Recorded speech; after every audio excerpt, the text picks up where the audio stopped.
प्रदेश की मिट्टी से लेकर माफियाओं के काले साम्राज्य तक इस समय एक ही सवाल सबसे बड़ा बना हुआ है। आखिर कानून की आंखों में धूल झोंककर फरार चल रही लेडी डॉन कहां छिपी है? एक तरफ जहां यूपी की सरकार और प्रशासन अपराधियों, माफियाओं और उनके सरपरस्तों की कमर तोड़ने के लिए दिन रात एक कर रहे हैं, वहीं दूसरी तरफ कुछ राजनीतिक दल आज भी इन माफियाओं की पीठ थपथपाने और उन्हें परोक्ष रूप से बचाने के लिए अपनी रोटियां सेक रहे हैं। चाहे अतीक अहमद के काले साम्राज्य का अंत हो या फिर उसकी फरार पत्नी शाइस्ता परवीन की तलाश में पुलिस के लगातार पड़ रहे छापे हो, तस्वीर बिल्कुल साफ है।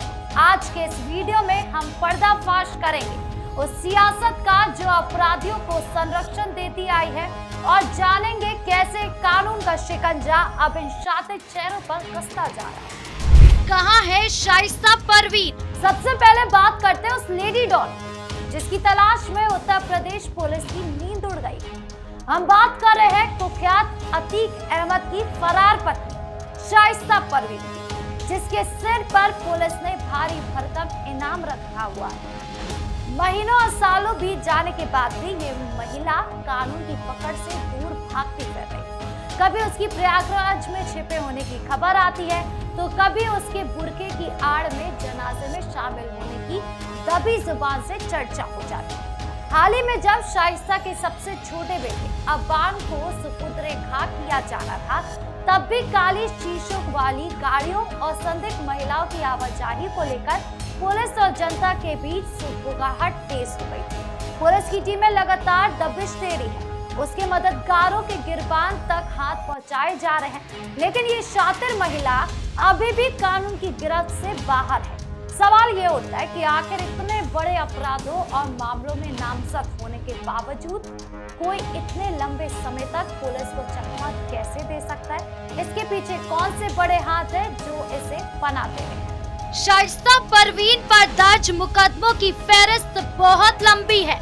हत्या, फिरौती, जमीन पर कब्जा और उमेश पाल हत्याकांड जैसे गंभीर मामलों में नामजद होने के बाद से ही ये उत्तर प्रदेश पुलिस की मोस्ट वांटेड सूची में टॉप पर शुमार है। पुलिस ने साफ कर दिया है कि कानून के हाथ बहुत लंबे होते हैं, चाहे कोई पाताल में भी क्यों ना छिप जाए, उसे बख्शा नहीं जाएगा। लेकिन इन सब के बीच सबसे दर्दनाक पहलू ये है कि जब जब पुलिस इन माफिया के करीब पहुंचती है, तब तब कुछ राजनीतिक दलों के पेट में दर्द होने लगता है। अतीक अहमद और उसके परिवार के पास अकूत संपत्ति, अवैध तरीके से खड़ी की गई संपत्तियां और बेहिसाब काला धन कहां से आया, ये किसी से छिपा नहीं है। प्रशासन ने इनकी अवैध संपत्तियों पर बुलडोजर चलाकर ये बता दिया है कि उत्तर प्रदेश में अब जुर्म का साम्राज्य नहीं चलेगा। इसके बावजूद जो लोग इन अपराधियों को बचाने या उनकी हमदर्दी में आंसू बहाने का नाटक करते हैं, वो असल में समाज के सबसे बड़े दुश्मन हैं। जनता अब इन चेहरों को बहुत अच्छी तरह जान चुकी है और पहचान चुकी है, जो खाकी और कानून के खिलाफ खड़े होकर अपराधियों को बचाने की सुई घुमाते हैं। अखिलेश का माफियाओं को संरक्षण।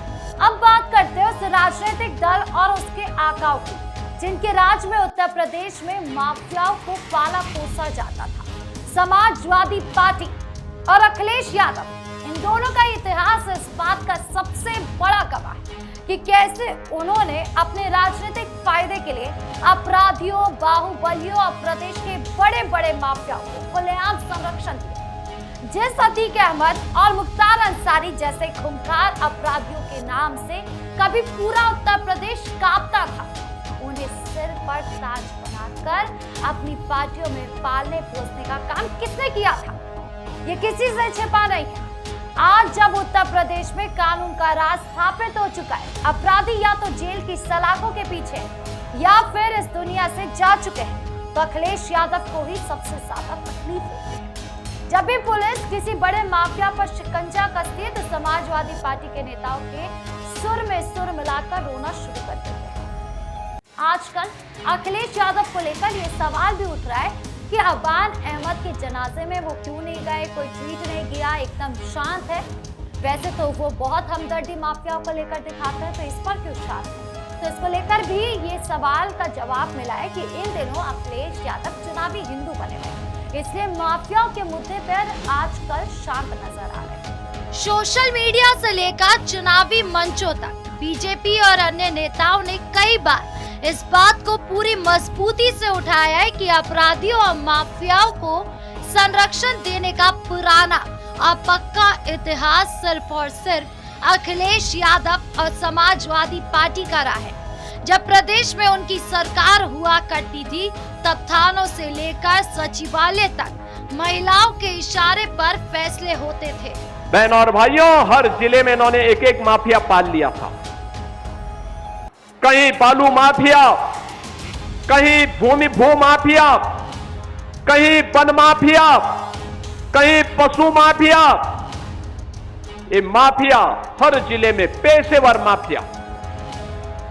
आप देखते होंगे इनके इतिहास को।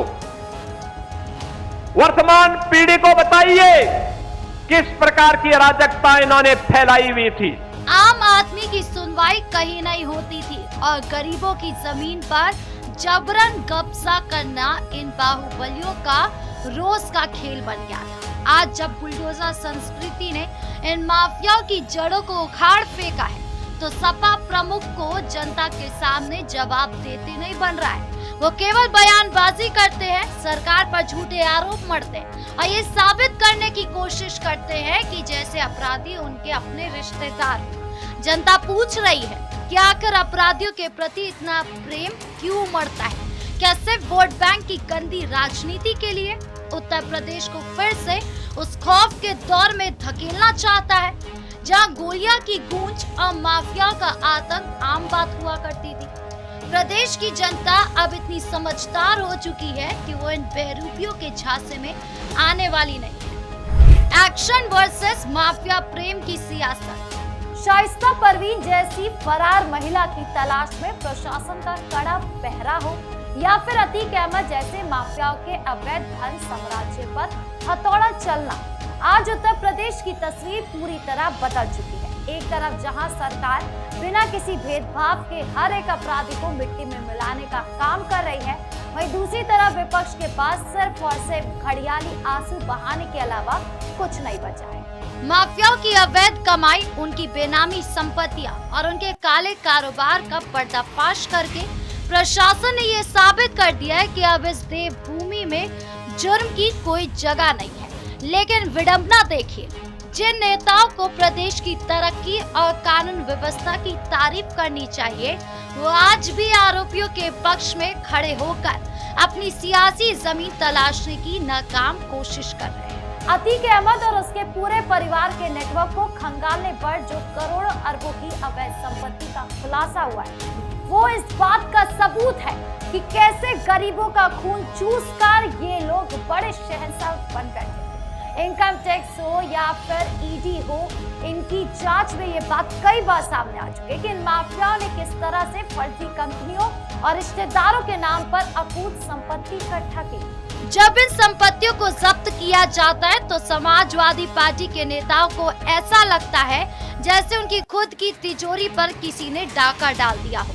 यही कारण है कि आज जनता के बीच ये संदेश बिल्कुल साफ जा रहा है कि जो दल या नेता अपराधियों का समर्थन करते हैं, वो देश और समाज के किसी भी कोने से वफादार नहीं हो सकते। उत्तर प्रदेश की जनता ने अपराधियों को पालने पोसने वाली संस्कृति को हमेशा के लिए दफन कर दिया है और अब राज्य विकास, सुरक्षा और कानून के बड़े अनुशासन के रास्ते पर सरपट दौड़ रहा है। विपक्ष की लाख कोशिशों और ड्रामेबाजी के बावजूद कानून का ये बुलडोजर रुकने वाला नहीं है। तो शाइस्ता परवीन की तलाश में पुलिस की तपिश हो या फिर अतीक मुख्तार जैसे माफिया को संरक्षण देने वाले समाजवादी पार्टी और अखिलेश यादव का पुराना काला इतिहास, ये इस बात का सबसे बड़ा और जीता जाता उदाहरण है कि राजनीति में अपराधियों का साथ देने वालों का अंजाम क्या होता है। एक तरफ जहां जमीन पर कड़े फैसले लेकर उत्तर प्रदेश को उत्तम प्रदेश बनाया जा रहा है, वहीं दूसरी तरफ विपक्ष अपनी खोई हुई राजनीतिक जमीन को बचाने के लिए केवल ड्रामेबाजी और बयानबाजी का सहारा लेती है। इसीलिए कहा जा रहा है कि शाइस्ता परवीन अगर इतने वक्त से गायब है तो हो सकता है कि उन्हें अखिलेश यादव नहीं छुपाया, क्योंकि जिस तरीके से उन्होंने अपने कार्यकाल में संरक्षण देने की कोशिश करी, हमेशा से उनके साथ कदम से कदम मिलाए रखे, हो सकता है कि शाइस्ता परवीन उन्हीं के आसपास हो और अभी भी उनको बचा के रखा जा रहा है। खैर, अब देखना यह है कि कानून के शिकंजे से बचने की कोशिश कर रही इस लेडी डॉन की तलाश का अंत कहां होता है और जनता के अटूट समर्थन से आगे बढ़ रही इस सकारात्मक कार्रवाई के सामने ये विपक्षी सियासी संरक्षण कितने दिन टिक पाता है। आपकी इस पूरे मामले को लेकर क्या राय है, कमेंट बॉक्स में जरूर बताएं। वीडियो को लाइक करें, शेयर करें और चैनल को सब्सक्राइब करना ना भूलें। धन्यवाद।